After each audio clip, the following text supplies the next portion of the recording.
Hey everyone, it's Maribel Blue with a new Maribel Blue Unfiltered. We are talking about The Bachelorette episode 3. Sit back and relax because we are going to get into this episode deep. If you're new to my channel, welcome. Please consider hitting that subscribe button. Hit the bell notification so that you can get notified when I upload a new video. And of course, if you are not new, welcome back. You all know that I am very sarcastic when it comes to these type shows. And I have to tell you, I must do the Married at First Sight. Yes, I've been watching it. Yes, I'm all caught up. I know that all of the weddings happened. And I have a lot to say about these couples. It always seems that they initially get along very well, but I really believe with my whole heart that the experts once again got it wrong. It's just a fact. Not all of these marriages survive, most of them end in divorce. And every time I watch this show, I see that the pairing is mostly done by careers, the similarities of careers, the similarities of extracurricular activity, whether it be working out, whether it be video games, whatever the case may be. But then there are other things that don't mesh well with the other person. For example, like I talked about Ben being whatever his name is, being a very frugal person when he is actually a cheap person. So that doesn't fall with me in my book, because if my husband is going to be taking gifts that are meant for me and taking that money and say, you know what, I'm not going to spend money on you and buy you maybe a birthday gift, I'm going to put it all on Bitcoin. No, that is a big no. It's a big red flag. I do not want to walk into my house and have all of the windows open, especially out here in Arizona. Like, it gets hot. Like, lately, it's been humid. We've been having monsoon season in full force. But on a normal day when it's like 100 and something degrees and it feels like a damn oven, don't think that I'm going to walk into my house and have Mr. Frugal not have the air conditioner on because he's trying to save money. That is like grounds for divorce right then and there. But anyway, I'm not here to talk about Married at First Sight. I am here to talk about episode 3 of The Bachelorette with Gabby and Rachel. One of the concerns that I had when I initially first started watching was, how is this going to jive with the friendship of Rachel and Gabby? They seem pretty close. And I'm sure in the months of filming all of this, it wasn't like they had anybody else around them. I'm sure that they became best friends fairly quickly. And in the interest of having different relationships with different guys, and they may be kissing the same guy, like Logan, for example, who is, again, I'm never going to veer away from this, that he's playing both sides. And you're going to understand when I get into the deep dive of everything that's going on here with this season. It's odd. You know what I mean? Like, I wouldn't want to have a best friend dating the same guy that I'm dating and knowing that she's seeing the same downstairs that I am. And that's not something that I want to talk about. I mean, granted that they shared it with Clayton, but Clayton is neither here nor there. Here they are in the present, and they're there to find their husband. But we all know that these producers are always going to find men that are not looking for a wife, and they're just looking to be on television. This is the platform of the show. You've got to add some kind of drama in order to make it interesting. And it makes me wonder, not that a lot of the relationships survived in the early seasons, but like once Bachelor in Paradise came into play and you had people that were like, I guess, the eccentric ones that stood out in that particular season, and then you bring other people in other seasons, etc. I'm like veering off topic, but you know what I mean. It's just they just start meeting other people, like Grocery Joe met Serena and she was from another season, something like that. So here were some questions that I had in regards to this season and how everything was going to play out. You know, I got my handy cards. One of the questions that I asked, does it give the men too much power? And will it ruin the friendship between Gabby and Rachel? Does it give a chance for the man to play both sides? Somebody like Logan. So these were questions that I wrote before the season even started, before I even watched an episode. I was already asking these questions, and a lot of things are coming to fruition for what we've seen in just 3 episodes. Here is the other thing, very important note. Okay. And I'm not saying that all men, okay, before you get all your underwears in a bunch, I'm just saying, okay, men are not very good at communicating.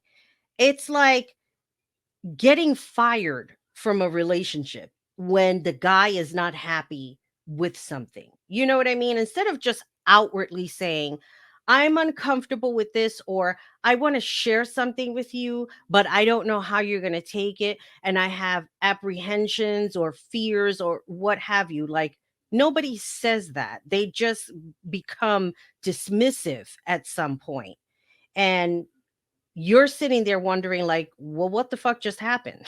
Like everything was going fine, but then all of a sudden now I- I'm not worthy enough to be spoken to about your concerns or whatever the case may be.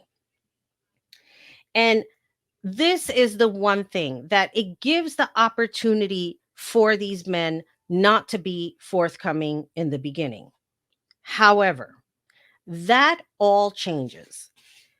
Now, there are 21 guys left. One of the things that the guys were very concerned about, and they were bringing up in topic about Jordan V and how he unexpectedly left when nobody really expected for him to leave or even for him not to get a rose, because there seemed to be some kind of an instant attraction with Rachel and Jordan V. But like I said before in my last video, something happened in that dinner where she just didn't feel a connection. Now, I have to say, I have a friend who lives in the Bronx. I talk to her. She watches all of these shows and she's always asking me, she'll send me a text and she's like, what did you think of this? What did you think of that? One of the things that she had mentioned was that when Jordan started talking about coming from a divorced family, she had suspected that that triggered something or it was like a red flag. And here's the thing, if that was the case, let's just throw that out as a scenario, okay? Why would that be a concern for Rachel? Does she think in her head, or did she think in her head, wow, Jordan V comes from a divorced family. What if things become too much to handle and then he wants to get a divorce from me? That is unrealistic. Not good for your, like Abraham Hicks talks about, your vortex. It's not good to incorporate that type of negativity and thinking that because this person came from a broken family, so to speak, that perhaps he's broken in some sort of way. Not true. I grew up with plenty of friends who had single moms, no dads around, and they turned out great. They probably turned out better than me, but that's just me thinking in my own head.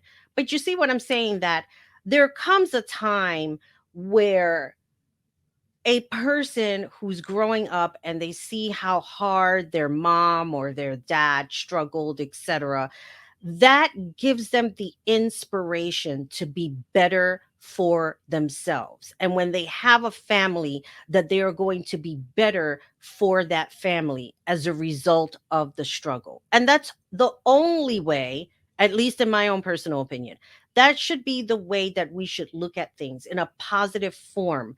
Just because a person came from a divorced family, it doesn't make them broken. They're not broken.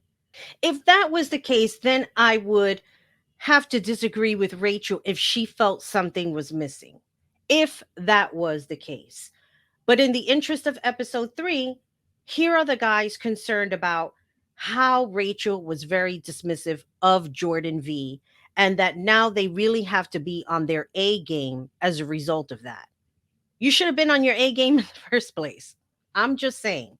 Back at the house, Gabby and Rachel are very well aware that the guys are kind of feeling both of them out. They haven't really made up their minds. This is something new. The Bachelor franchise in all of these years has never had two people at the same time in the same journey looking for their person. So it really is a way to navigate on how everything will go. Now, of course, the other thing could be is that the producers already know how it's going to go. They already have everything all planned out. It's just that every time the episode airs or a situation happens, it's going to be the element of surprise of what's going to happen next. Jesse Palmer comes in, he tells them there are going to be two one-to-one date and there's going to be a massive group date. Now let's move on to Rachel's date with Zach. And believe me, I want to keep this as short as possible because sometimes I just veer off and I just go off on the deep end and I'm trying to stay focused. Zach gets called for the one-to-one date, and again, the guys are concerned because they're feeling like Zach is a great guy. He's probably a great catch. Rachel seems really into him. But if she sends Zach home, are they using the one-to-one date as a process of elimination? At this point, it's game on. Anything can be the process of elimination. Somebody could be talking to a person and not get a good vibe and say, you know what? You don't need to stay for the rose ceremony because I want to send you home. Now, remember, when Gabby went on her date with Nate, he did get a rose. He did come back. So clearly, Gabby had a connection with Nate. So it's not necessarily used as a process of elimination, but at the same time, it is used as a process of elimination. Anything goes at this point. I think that if Rachel and Gabby wasn't feeling it with one person, they probably would tell them, don't even bother staying for the rose ceremony because we have no interest in you and it's not going to work out. They're not going to say it like that, but in the interest of the way I am, if I wasn't interested in somebody, I would probably say it like that. And I know it's insensitive, but at the same time, why play games? Like, just tell the person the truth. You're not being hurtful, but you're being forthcoming. So that person doesn't have any hope that there isn't going back. I don't know. Maybe I'm just me. Did you get that? Rachel and Zach's date was coordinated by Karamo. I've never heard of him. So he had coordinated a date where they would have a Hollywood movie premiere. So they were coordinating everything. They were trying on different outfits, see how everything would go. There was a red carpet set up, which was pretty cool. It was cute. And when they get to the movie theater, they were actually watching a film about Rachel's life. They had collected all of these different moments from her childhood, growing up. And then, long and behold, surprise, they did it for Zach as well. And I was thinking to myself, wow, the producers must have like worked their way around trying to gather all of this for Zach. I don't know how things work in the background, but I can imagine that those producers and everybody that works on that set must lose their mind coordinating and putting everything together. Now, while Rachel was out on her date with Zach, Gabby took the initiative by going to visit the guys at the house just to kind of gauge and see where they were at, see who would talk to her. And surprisingly, and I was really super surprised about this because in Bachelor and Bachelorette's past, when they go to visit the house just on a spur of the moment, they are doing everything in their power to get one-on-one time because we all know something always happens during cocktail hour at the rose ceremony. So it is a great opportunity for the guys to pull aside the ones that are interested in Gabby to get that extra time in talking to her and seeing where they're at in the connection. Nobody did that. They were playing football, they were just talking amongst themselves, they weren't engaging with her. Like, why? This is the opportune moment to get to know Gabby and who it is that you want to be with. She was very emotional. She was crying during her interview. And I have to tell you, the way she was crying, it's like that crying like somebody died. Like she was like, I don't like that. That pains me to see anybody cry like that, especially when it comes to relationships where there's great uncertainty and you're sitting back and wondering, does this person have feelings for me? Are they into me? Are they interested in me? They acted like at one point that they were interested, but now they're like acting kind of cold and cool. It's not a good feeling. You try not to implement those feelings on yourself like you did something wrong, but a lot of the times that can't be helped. You're always going to feel something that it's you. And 99% of the time it's not you. It's that other person and whatever it is that they're going through. Because if they're in a certain form in their life or like in a certain part of their journey in their life, whoever it is that they meet, they're going to do the same thing until they find some kind of resolve or comfortability with themselves that they can feel like, okay, I can be with this person. I love this person. I want to be with this person. It is the only way. And a lot of the times you have to allow that person their journey, especially if you care about them and love them. It is true what they say that if the person loves you, they'll always be there and they'll come back. If they're going through something, just allow them their journey. They're going to come back. Believe that they will. And there's one thing very important that I wrote on my card when Gabby was crying like that. She said, I think it does take the right kind of person to love me. And I went on to say, I can relate on many levels because to love someone is to be responsible and considerate of that person's feelings. Love isn't a game, even though the Bachelor franchise tries to make it that way. You don't say, I love you one day, and then the next day tell a person, oh, I think we need to find ourselves in what we want.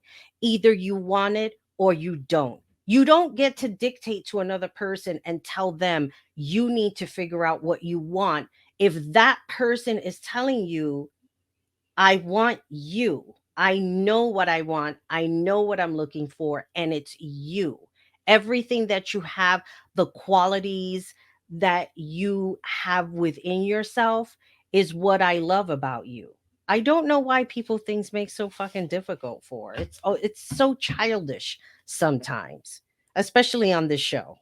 Now, getting back to the Zach and Rachel date, after Gabby had her moment and feeling super disappointed that the guys didn't take initiative to even pull her aside and talk to her and get to know her better, knowing that another rose ceremony is looming, Zach and Rachel are having a very emotional time on their date. Of course, Zach got the rose and they had a really good time dancing, kissing, and all of that good stuff.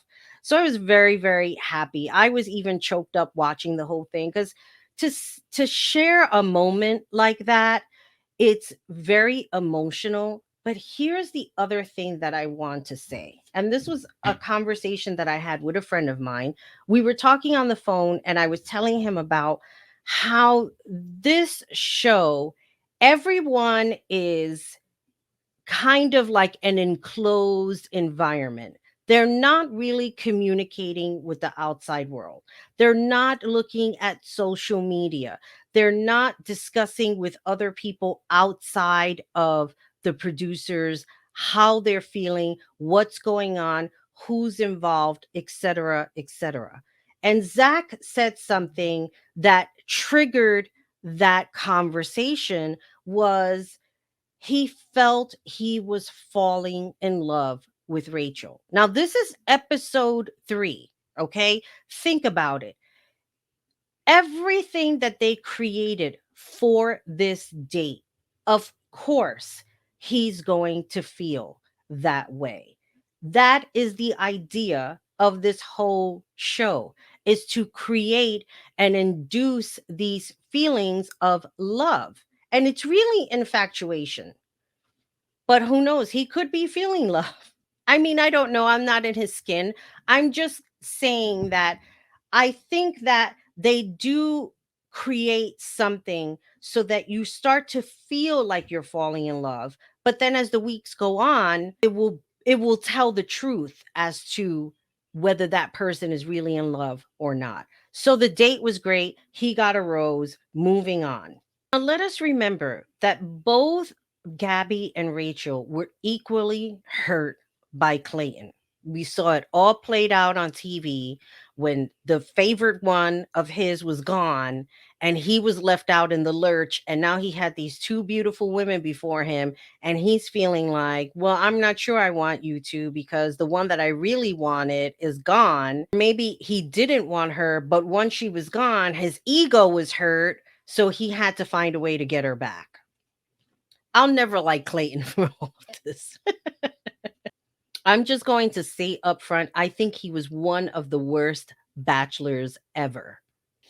Now, Gabby's date, I really want to keep it short and sweet. They were accompanied by the grandfather, and they meaning she had a date with Eric. Now, I said from the beginning that I feel like Eric is playing both sides, but it seems like now Eric is going towards Gabby than anything else. I was having a conversation with a friend, and I had put on my last video that there was a spoiler alert. One of the pictures, because I was looking for a picture of Eric, and one of the pictures that I had found was him having a rose already on this episode. So it's not really a spoiler because we already know that Eric got a rose on the group date. What I found very strange on this group date, and this is what I'm going to jump into, was when Gabby started talking about her mom and the estranged relationship that she had with her mother. I think one of the things that she had said was, once I was old enough to leave the house, it was almost as if like her mother just closed the door and never contacted her again, which for her is very devastating. Here she is expressing deep, heartfelt emotions. And I think she was already emotional at the fact that none of these men in her surprise visit made any initiation or any kind of interest towards her. Here she is talking about her mom, and Eric is sitting there with this look on his face. It's almost as if he just had like this blank stare. There was no emotion whatsoever. He kind of had this weird smirk on his face, which I'm saying to myself, like, what's so funny? This woman is going through a hard time. Clearly, the broken relationship with her mom still pains her. And you're kind of sitting there with this dumb look on your face.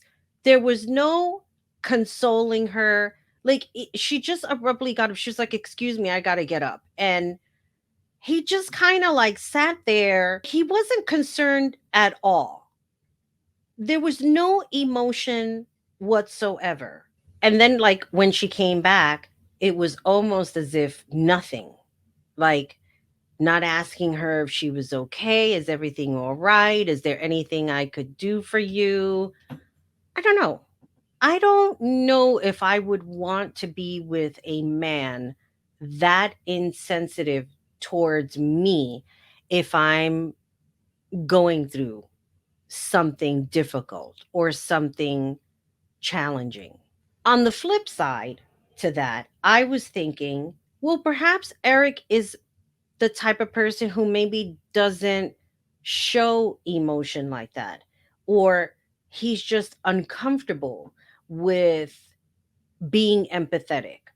I don't know. It could be that the cameras are there and it's unnerving because remember, they are recording every moment that's happening throughout the season. Well, with the exception of what's going on inside the fantasy suite when it comes to that point, whether or not they were intimate, the fact of the matter is that there are cameras all over the place capturing every moment of what's going on.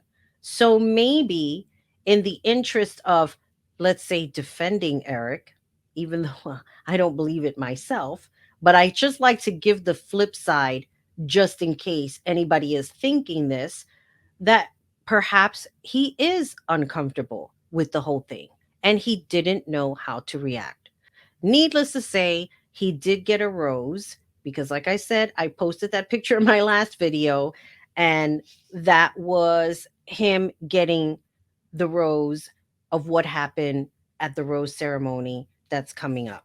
All right, people, we are almost at the finish line. We're going to talk quickly about the group date and what happened at the rose ceremony. Franco Lacosta, who is apparently a photographer and he has been around the Bachelor franchise, whatever you want to call it, taking pictures of everybody. And everyone had a costume that they all had to wear and kind of play out different scenarios of the pictures. Um, my wow guy looked very sexy. I was looking forward to seeing how he looked in his tight little jeans and the shirt. And he has a great body. But you see, I'm not very excited about him right now. And I'm going to get into why I'm not excited about Hayden. One of the things I have to say, the best part was Jacob had a leaf as a costume.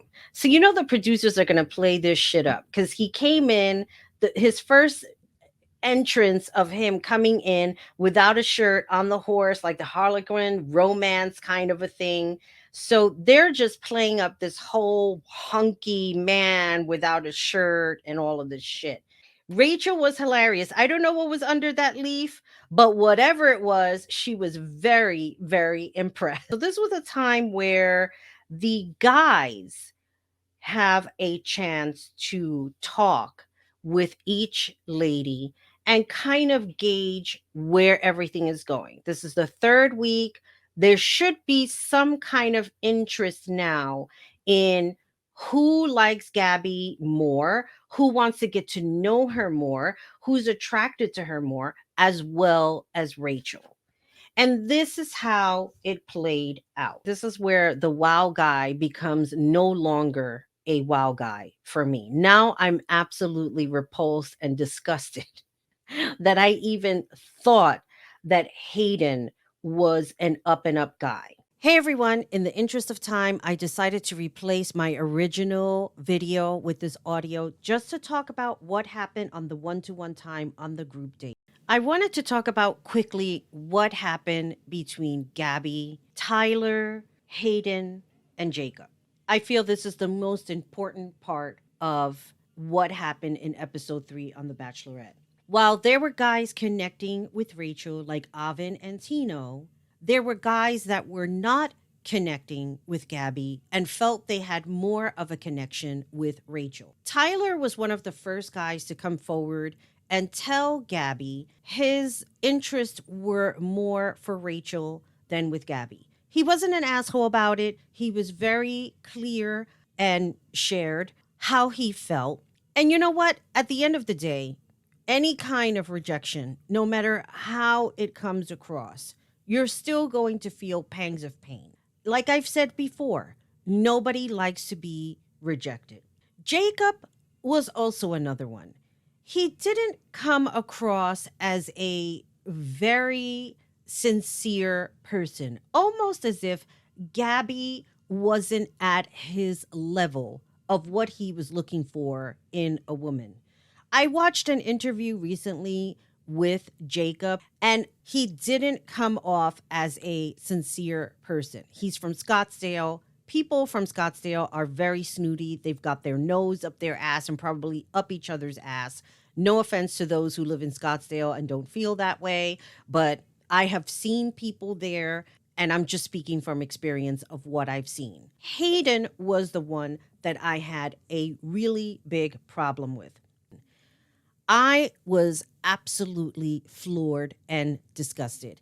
As the episode went on and I started to see how Hayden was behaving, I got the vibe from him even early on, although I think he's a great looking guy.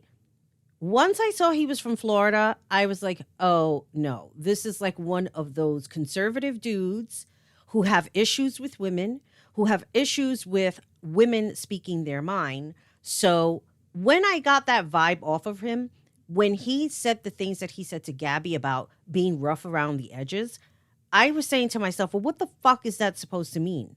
Do you have an issue with a woman who is strong, who comes across knowing what it is that she wants? Nate certainly didn't have an issue with that.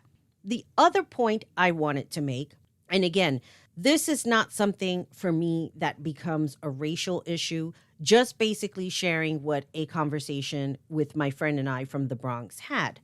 She brought up another point of view that probably Hayden's problem was that Gabby was into black guys. Now, this could be true in a sense if Hayden exerted any kind of racism behavior. However, in the interest of just focusing on the relationships, I'm not going to get into that whole political nonsense with the Bachelor franchise. We have all been there from the beginning of time where there were only a certain type of people in there. And like I said, I'm not going to get into the whole thing. If this is the issue, Hayden is wrong on every fucking level possible. We cannot judge people by who we dated in the past. The past is in the past, and that's where it should stay. Unless the person have not learned their lessons in regards to being proactive in relationships. As far as Hayden is concerned, I don't understand what is going on, and I'm completely confused at the rose ceremony when they were giving out the roses that Rachel, at the end of the day, still gave Hayden a rose. Now, I may have mentioned this, so there might be some kind of redundancy within the video and audio that I'm putting together because I wanted to make this point. I felt it was important to come correct about it. The producers already know what's going to happen in advance. I've watched some other videos on YouTube in regards to this season. Somebody had made a comment about the roses and the miscount every time they pan back the camera to the roses, how Gabby had less. Remember, sometimes editing is fucked up and they're going to splice everything together so that the whole story flows. So it could be that Gabby had less roses at some point when Jesse Palmer was taking away Rachel's roses. I didn't know that was going to happen. I thought that if a guy had rejected a rose, that the rose would go right back. I had no idea that Jesse Palmer was going to walk back into the room and take that rose away, thus leaving less roses for whomever the ladies decided to choose. Why Rachel chose Hayden? Of course, it's part of the drama. We all know that Meatball comes in at the end and begs for another rose, and we know he's going to get it. Why? Because we've seen the promos to Paris. We've seen him there.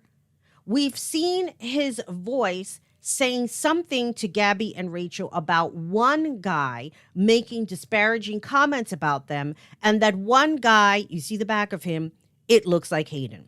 So long story short, there is no ending of the drama when it comes to The Bachelorette.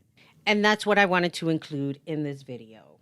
I would like to know, what are your thoughts? What do you suspect? What do you think about stupid Hayden? What do you think about Logan? Is he still being suspicious? I would love to know more. Again, if you're new here, please consider subscribing to my channel. And if you're not, welcome. I hope you enjoyed this video. Hit the like button on your way out. And with all that being said, this is Maribel Blue signing off. Always remember, be good to each other, be good to yourself, and most importantly, take care of you. Bye, everybody.